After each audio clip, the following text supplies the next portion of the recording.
रीढ़ की हड्डी में ये पीछे लग जाता है जाके। हाँ, पेट खींचेगा, पीछे हाँ जी। जाएगा और श्वास फिर मध्य में ठहर जाएगी। हाँ जी, हाँ नहीं मध्य में आएगी। ठहरेगी मतलब मत आएगी जाएगी नहीं। नहीं। समाधि में क्या होता है, समाधि में श्वास नहीं चलती। और फिर श्वास कहाँ जाते, ये शरीर लेता है श्वास, श्वास हाँ, हाँ वो रोम ये बंद छिद्र हो जाता लेंगे, है। ये बंद हो जाएंगे, नोस्ट्रल हाँ, बंद हो जाएंगे। हाँ जी, हाँ जी, हाँ जी। नोस्ट्रल बंद हो जाएंगे, ये बंद उसमें बैठ जाओ, 1000 साल भी आराम से बैठ सकते हाँ हो, जी, हाँ जी, उसमें बगैर भी वो सांस कुछ लिए। नहीं न रहता। भोजन की जरूरत पड़ेगी, न पानी की जरूरत पड़ेगी, अच्छा। किसी चीज़ की जरूरत नहीं पड़ेगी। ना ही अपना जो नोस्ट्रल से ये नहीं श्वास लेने की जरूरत नहीं पड़ेगी। 1000 साल भी बैठ सकते हो। अच्छा। आचार्य गौड़पाद, ऋषि गौड़पाद बैठे थे 1000 साल तक। जब शंकराचार्य आए, पैदा हुए, वो अपना हुए बच्चे थे, आए वो लगभग 7 साल की उम्र थी जब उनकी, 6 साल की उम्र थी जब वो आए वहाँ से, केरल से, मध्य प्रदेश। तब जो है वहाँ पहुँचे और पहुँच करके वो उनके पास बैठे और वहाँ पर रहे आए उनके आसपास। तब उनकी वो समाधि टूटी। जब वो पहुँच गए तो उसके बाद उनकी समाधि टूट गई बहुत जल्दी, कुछ 1-2 दिन में ही टूट गई समाधि। टूटी, वापस आए फिर धीरे धीरे उन्होंने बॉडी अपनी फिट करी और फिर उन्हें दीक्षा दी और ज्ञान दिया आदि शंकराचार्य को। 1000 साल से बैठे थे। तो बॉडी बिल्कुल ठीक रहती है उसमें? हाँ, बिल्कुल ठीक रहेगी उसमें। कुछ नहीं वो होता है उसमें। अब उनको वो था ये काम करना है तो उन्होंने 1000 साल की समाधि लगाई। जब वो आया सुपात्र उसके लिए बैठे थे, उसको दिया और अपनी उनकी मुक्ति हुई। आपने ये सांस छोड़ने का बोला ना, तब ये तो ध्यान में लगता है। हाँ, वो चला जाता है पीछे और फिर वो सांस रुक जाती है और फिर अपना हाँ, आदान प्रदान सीधा हो जाता है, सांस लेना। वह स्थिति होगी, अपान स्थिति बनेगी, श्वास मध्य में ठहर जाएगी। तो बॉडी ऐसा लगता है जैसे बॉडी सांस ले रही है बस। हाँ, रोम छिद्रों से सांस चलेगी ना, रोम छिद्र सारे सांस ये लेते वाला हैं। सांस बंद होने की, वो अंदर का सांस हाँ, ये ऐसे वाला सांस तो चलेगा ही चलेगा। अंदर के चल रहा है दोस्त। हाँ, रोम छिद्र सांस लेते हैं। किसी आदमी के पूरे बॉडी में पेंट कर दो, है ना, नाक खुला रखो, नाक से सांस लेने दो। कितने घंटे जिएगा? 2 घंटे, 3 घंटे, 4 घंटे, कितने घंटे जिएगा? मर जाएगा। सिर्फ यहाँ से सांस से थोड़ी ना जिंदा रह सकता है। इसलिए रोम छिद्रों को खोला जाता है। इसलिए बहुत सारे लोग जो है ना, तेल लगाने से भी बचते हैं बॉडी में, रोम छिद्र बंद हो जाएंगे, वो सफोकेशन होता है। इसलिए बॉडी में चिकनी चीज़ें लगाने से बहुत सारे लोग बचते हैं। अब वो ठंड वंड में लगा लेते हैं, हम बचते हैं बहुत, कि वो शरीर जो सांस ले रहा है उसको लेने दे सांस, शरीर को, उसकी सांस को क्यों रोकें। सिर में हम तेल नहीं लगा डालते, भाई वो तो अपना जो है सांस रुक जाएगी, लेने दो उसको सांस।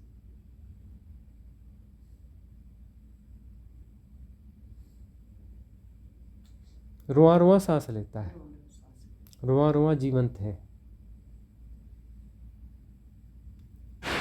और इसके अंदर भी ऐसे लगता है जैसे, उसका मैं बता भी नहीं सकती क्या, जब इतनी जगह में ऐसे लगता है, ऐसे ऐसे ऐसे ऐसे ऐसे। हाँ, वाइब्रेशंस होती हाँ जी, हैं। वाइब्रेशन। हाँ, सहस्त्रार और आज्ञा चक्र वाला जो क्षेत्र है, इसमें वाइब्रेशंस होती हैं। मेरे को यहाँ कुछ ज़्यादा नहीं होता। ठीक है ना, आज्ञा चक्र स्त्री का है नहीं। हाँ जी, मेरे को आता नहीं। और आप ठीक ठीक स्त्री हो, जो ठीक ठीक स्त्री है उसका आज्ञा चक्र काम नहीं करेगा, उसका हृदय चक्र काम करेगा। हृदय के बाद सीधे सहस्त्रा चक्र काम करेगा। है? अब जो थोड़ा पुरुषण भाव है उसका आज्ञा चक्र काम करेगा, वो सारी साधना कर सकती है आज्ञा चक्र की, जिसका पुरुषण भाव है, सारी शक्तियां जगा सकती है वो, जिसका पुरुषण भाव है। और जो पुरुष है उसका तो है ही है। अब बहुत सारे पुरुष हैं जो स्त्रीण भाव वाले हैं, उनका हार्ट चक्र जो है वही काम करेगा, उनका आज्ञा चक्र काम नहीं करता। शरीर पुरुष का है, भाव स्त्रीण है उनके। पता लगता है ये तो स्वामी जी, ये काम करते हैं तो भी पता लगता है कि अब ये चल रहा है यहाँ से। हाँ, वो आपका है ही नहीं, आपका केंद्र ही नहीं है। आज्ञा चक्र आपको लेना, वो ठीक है, बाईपास हो रहा है, होने दो उसको।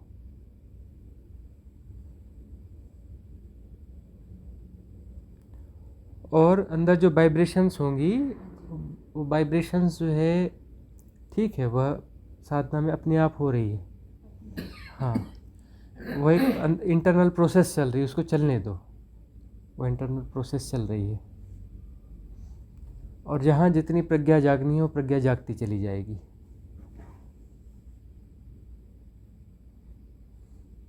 और संस्कारों की निर्जरा भी होती चली जाएगी। मतलब दिमाग में ज़्यादा कूड़ा भरा है तो फिर ज़्यादा चलेगी, कूड़ा है ही नहीं तो फिर जरूरत ही नहीं है कुछ।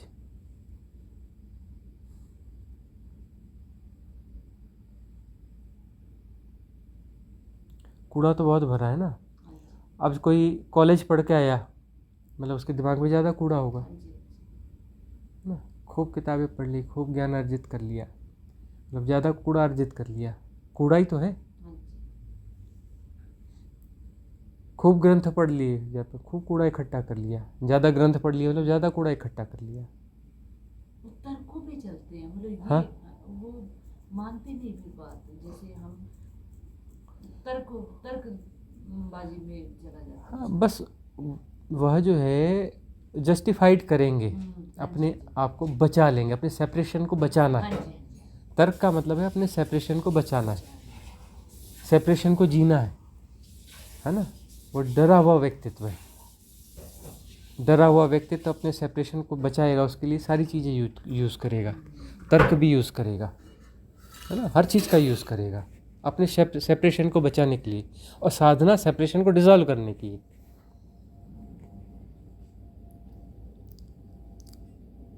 किस रास्ते, किस तरीके से सेपरेशन डिसॉल्व हो। हृदय से जीने वाला व्यक्ति जो है वो तर्क के चक्कर में पड़ता ही नहीं, अपने आप को बचाता ही नहीं, हाँ जी, सही बात। बचाता ही नहीं। वो बोलता है ए परमात्मा मिटा ले, संभाल ले, ख़त्म कर, किस्सा ख़त्म कर। इसका रोल ही नहीं है वहाँ पे। सही बात है, इसका नहीं। हाँ, चक्कर पड़ता ही नहीं। इसलिए जो है सरेंडर करने वाला उसी क्षण पा जाता है। सरेंडर किया और पा गया, गुणा भाग हुआ ही नहीं, चक्कर ही नहीं पड़ा गुणा भाग का। पर स्वामी जी, हम लोग कहते हैं हमने सरेंडर कर दिया है, मगर उसमें भी बड़ी चालाकी करता है मन। सरेंडर एक बड़ी घटना है, बहुत बड़ी घटना है, होता नहीं है। नहीं होता जब हाँ, होता नहीं है, बहुत रेयर घटना है। और सरेंडर यदि हो गया तो उसी समय उपलब्धि है। सुना है हमने मीरा का सरेंडर हुआ था, मीरा का, चैतन्य महाप्रभु का सरेंडर हुआ बड़े था। तन आते हैं, सही बात है। हाँ, बड़ी घटना है सरेंडर। हम कह देते हैं हमने कर दिया, पर करना बड़ा बड़ा मुश्किल है ये तो। वो भी एक हैपनिंग ही है एक्चुअली, अपने आप को पूरा उंडेल देना, पूरी तरह से ख़त्म। कोई नहीं बचता ही हाँ, नहीं है। हाँ। बहुत सारे फ़कीरों ने जैसे सरेंडर करने वाले लोगों की जो है बखेड़ियाँ उधेड़ी हैं।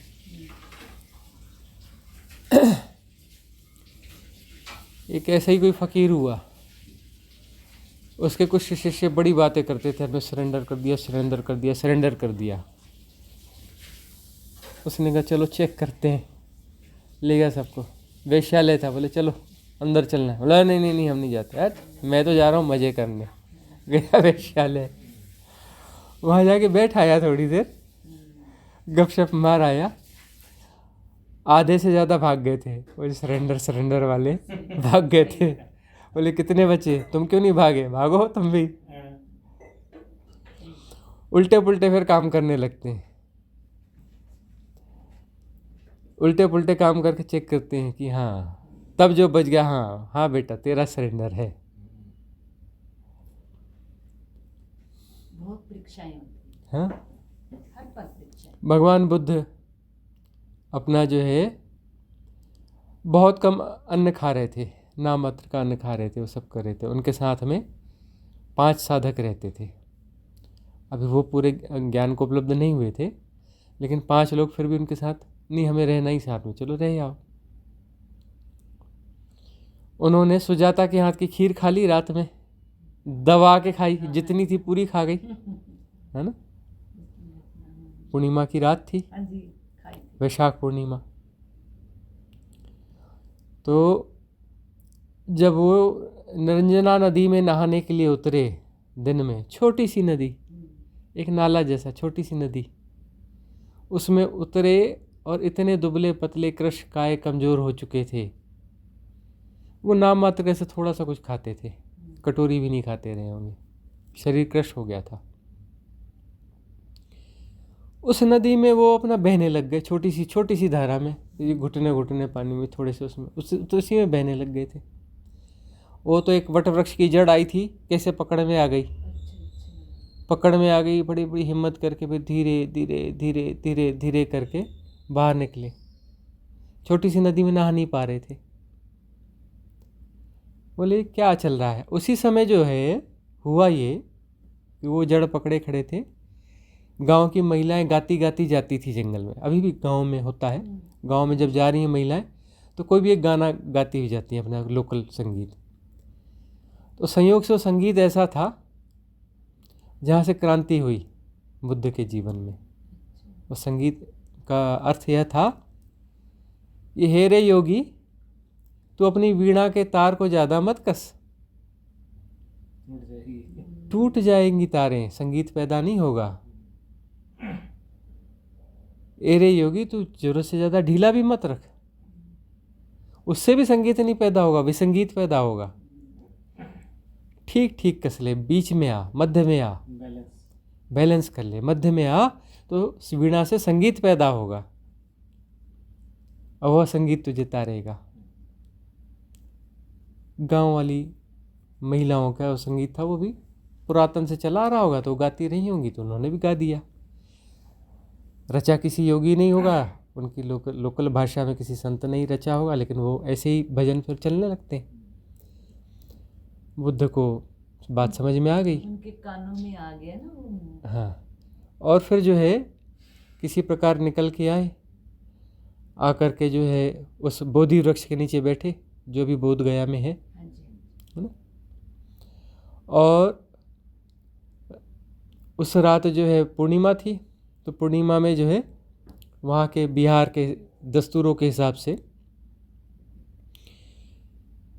जो संपन्न घर हुआ करते उस समय बहुत कम हुआ करते थे, तो वो जो है भूतों को भी खाना दे आते थे। उनके मन ग्रामीण मान्यता ऐसा जो भूत प्रेत हैं उनको पूर्णिमा के पूर्णिमा कुछ दे आओ, खीर बना के दे आओ, ताकि वो हमको तंग न करें, ऐसे ग्रामीण मान्यता। तो फिर जो है वो अपना सुजाता ने खीर अपना लेके चली और रात में फिर अपना गई कि भाई चलो पीपल के पेड़ के नीचे रखाती हूँ, भूत प्रेत खा लेंगे।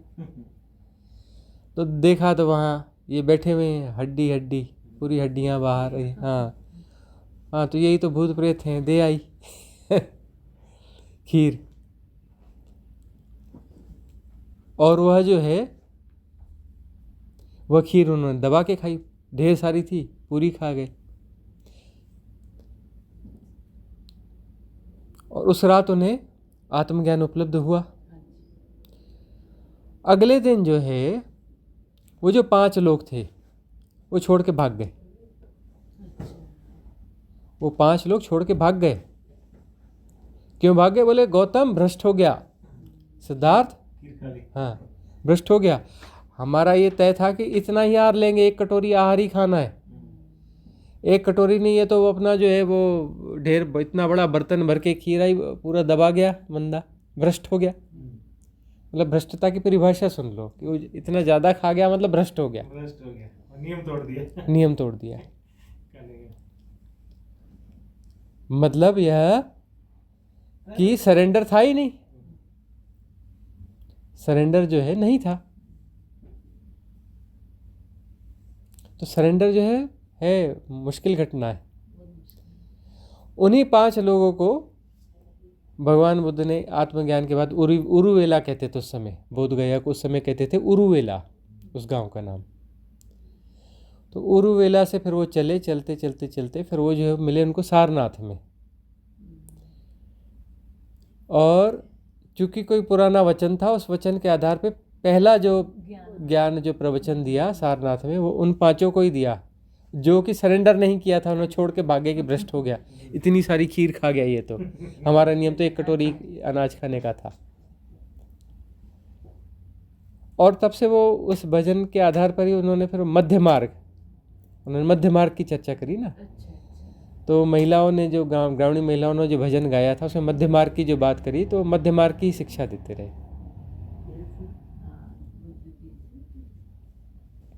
तो सरेंडर है, टेढ़ा मामला है, मन वहाँ भी गच्चा दे जाता है, धोखा दे जाता है, क्योंकि सरेंडर एक ही बार होता है, बार बार नहीं हो सकता। जहाँ हो गया सो हो गया। वो एक पॉइंट ऐसा आता है जहाँ बस बोलते हैं आप मरेगा, जो मरने को देख गया ना जी, हाँ, वो मरना ही तो है, स्ट्रॉन्ग होके बैठ। मरो हे जोगी मरो, मरो मरण है मीठा, तिस मरनी मरो, जिस मरनी गोरख मरी दीठा। मरो हे जोगी मरो, उस मृत्यु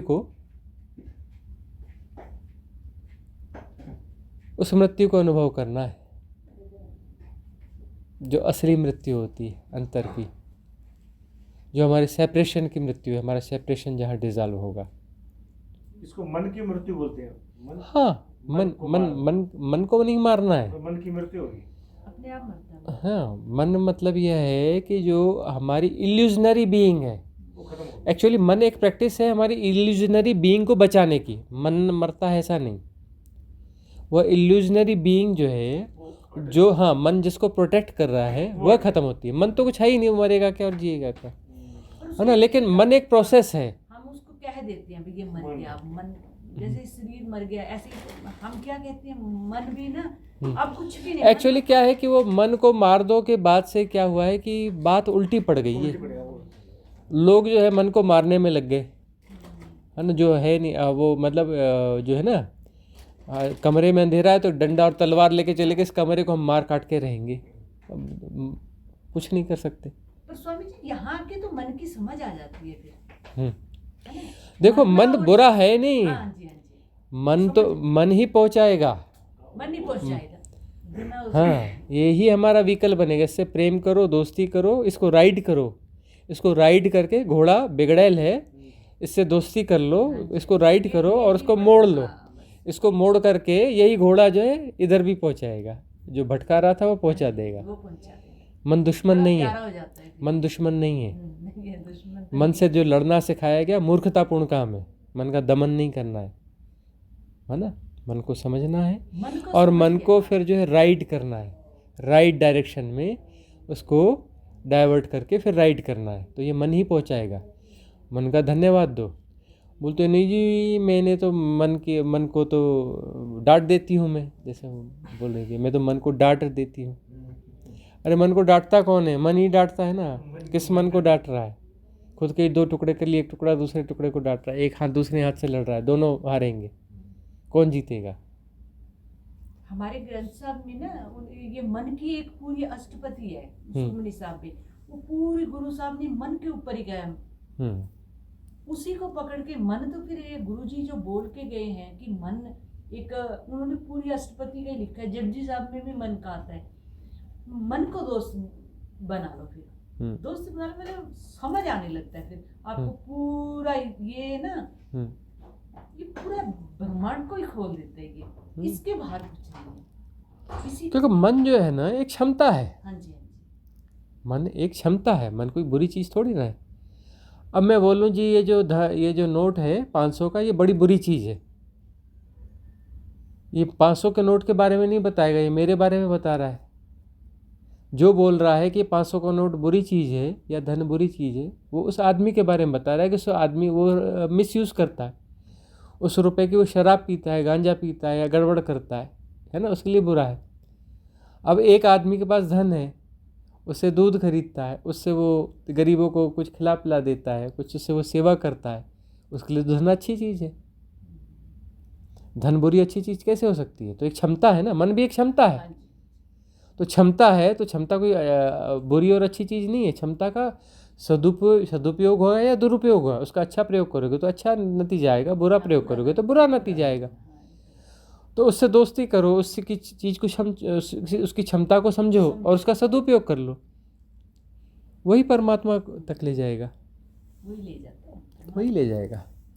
वो तरंगे हैं परमात्मा के ऊपर की, जैसे सागर है, सागर के ऊपर की तरंगे हैं, तरंगे हैं, लेकिन वह सागर ही है, अलग से नहीं है। वो सागर की ही तरंगे हैं, अलग से कुछ नहीं है, और वो कुछ है भी नहीं, वही पानी में शेपिंग हो गई हाँ है। जी, सही शेपिंग है। होने से वो अलग महसूस हो रहा है, वो अलग है नहीं। है नहीं। और वो तरंगे शांत हो गई तो मन कहाँ चला गया जी? अरे वही है, वैसी पानी की तरंगे थी, वो शांत हो गया। स्वामी जी अब चलो जो साधक हैं उनको पता है, अब बेचारे, अब हम सोचे कि उसको वो मन का उतना पता होगा, उसको नहीं पता होगा ना इतना। भाई पता नहीं होगा तो पता चल जाएगा, जो साधना करेगा तो अपने आप सपोर्ट सिस्टम है, अपने आप उसको सहयोग मिलेगा। जो जिसकी पात्रता है वह उसको मिलेगा, इसकी पात्रता का विकास होगा तो अपने आप उसको जो है मार्गदर्शक मिल जाएगा। सृष्टि में कभी कुछ नहीं है, जब आप पक जाओगे, कहावत है पुरानी, आप गुरु को नहीं ढूंढ सकते, गुरु आपको ढूंढता है, गुरु आप तक पहुंचता है, आप गुरु तक नहीं पहुंच सकते। सही बात है, ये तो बात है। आज तक तो देखा, आप आ गए ना, देखो ये हमें नहीं, तो ये ऐसा, ये कोई चमत्कार नहीं, ये व्यवस्था है, ये सृष्टि की व्यवस्था है। क्योंकि हमारे क्वेश्चनों के आंसर आपने जो दिए हैं, जो हमें खोला है, जो उनका वो मिला है ना हमें, वो हमें पता है। आमने सामने बैठ के आपसे बात हो रही है, अपने हर क्वेश्चन का आंसर हम आपसे पा रहे हैं। जो हमारे ये पहले तो अंदर अंदर ही वो कर देते हैं क्लियर, तो अब अपना अपने से ही हो जाते हैं। पहले तो इतना इकट्ठा हो जाएगा, फिर अपने आप वो इस सृष्टि में सब कुछ समस्वरता में है। हाँ जी, दला काम कर रहा है, सब नियमबद्ध तरीके से काम कर रहा है, सब समस्वरता में है, कुछ भी गड़बड़ नहीं है यहाँ पे, नहीं है गड़बड़, सब समस्वरता में। सहज के बैठ के देखते जाओ, हाँ, होगा सहजता में सब कुछ। हम यदि खुले हैं, हम अपनी पात्रता खुले हैं, मतलब पात्रता का विकास कर रहे हैं, फैलते जाएंगे तो जितनी पात्रता का विकास होगा उतना हमें भर दिया जाएगा। पात्रता पूर्ण हो जाएगी तो हो गया, हम ही परम पूर्ण हो गए, परमात्मा हो गए। तो स्वामी जी मेरी मम्मी है, वो भी ध्यान करते हैं, वो पहले से ही करते हैं ध्यान, फिर उनका बीच में छोड़ दिया। फिर मैंने कहा मम्मी नहीं करो, तो वो बेचारी ऐसे ही बैठती थी, ध्यान नहीं करती थी, मतलब बैठना सुबह 4 बजे नहा के, ठंड में भी ऐसे ही बैठ जाना, बोली मुझे नहीं पता, पर मैं बैठी रहती थी। अब मैंने उनको लगाया, जब मैं ध्यान करके आई हूँ कि सांसों पे आओ, तो मेरी मम्मी से कभी मेरी और उनकी बात होती है ना, तो कहती मैं उनसे पूछती हूँ, जैसे कि कुलवंत मेरे को ऐसे हो रहा है बेटा, तो मैं मम्मा क्या हो रहा है, तो बोलती है अब मेरे को क्या है ना, पहले तो उनको बहुत आवाजें आती थी, है ना, अब क्या करी, शांति से, कुछ हलचल नहीं है, कुछ नहीं, मैं शांति में जाके बैठूंगी, कुछ भी नहीं है, ना शरीर में है, ना कोई बाहर है, ना कोई अंदर है, शांत हो गया मन, और खुश रहते हैं सारा दिन, कोई बीमारी नहीं है उनको। मैं क्या होंगे 80 के करीब होंगे मम्मी मेरे, है ना, कोई बीपी नहीं, कोई कुछ नहीं, जो था वो भी सब खत्म हो गया। वो क्या ये ध्यान से हुआ है सब? हाँ, समस्वरता में आ गए, हाँ जी, तो बात पूरी हो गई। साइकोसोमेटिक बॉडी है, मन में विकार नहीं रहा तो शरीर में भी विकार नहीं रहा, कोई नहीं है। कहती मैं जितनी मैं आनंद में मौज में हूँ, ऐसे सब रहे। तो इस संसार में सब सुव्यवस्था है, बहुत सुंदर व्यवस्था है, और साधक जो है कभी अकेला नहीं है। अब इस एरा में तो सारे देवता भी सहयोग में आ गए हैं, सच्ची में सहयोग में तो है, क्योंकि सारे देवता लग पड़े हैं कि कौन कौन साधक है, तो डिवाइन सपोर्ट सिस्टम काम कर रहा है और देवता भी साथ में लगे पड़े हैं, हर साधक को ऊपर उठाना है, वो अपनी तरफ से कोशिश कर रहे हैं। गोल्डन एरा है ना, भी देवता भी साथ दे रहे हैं, सब हो रहा है, तो भाई लाभ ले लो, उसका ले लो लाभ।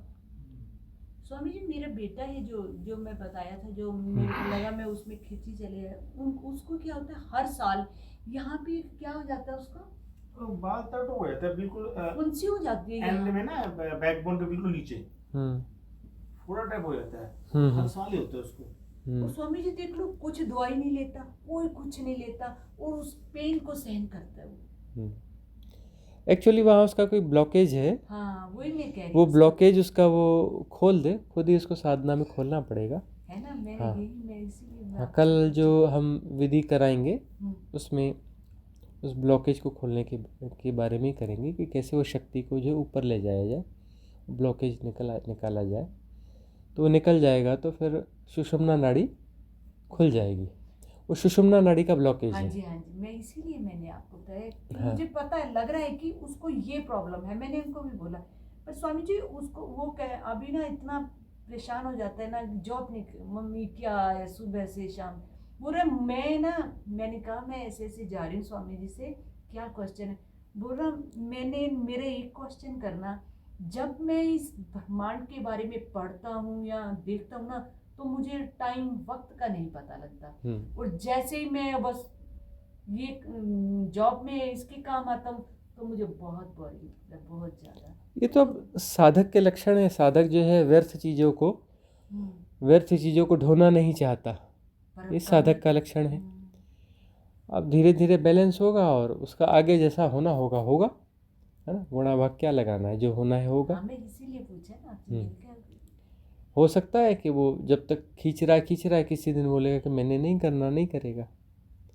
वो आकर के अपनी फ्रीलांसिंग करेगा, फ्रीलांसिंग में कम भी कमाएगा तो उसमें खुश रहेगा। उसको धन से कुछ नहीं है, हाँ। एक लोभ रुपया नहीं अपने है। पास में, कोई लोभ ना नहीं। पैकेट पॉकेट में पैसा रखेगा, जो भी करता था पैसा नहीं रखेगा अपने पास। कोई पैसा आपने डाल दिया, मैं रख लेगा, नहीं लाया इसलिए। दूसरा उसको ना पहाड़ों में बड़ा इंटरेस्ट है, मैं पहाड़ में जाकर रहना, मैंने वहां घर लेना है, मैं यहाँ ये साधक के लक्षण है।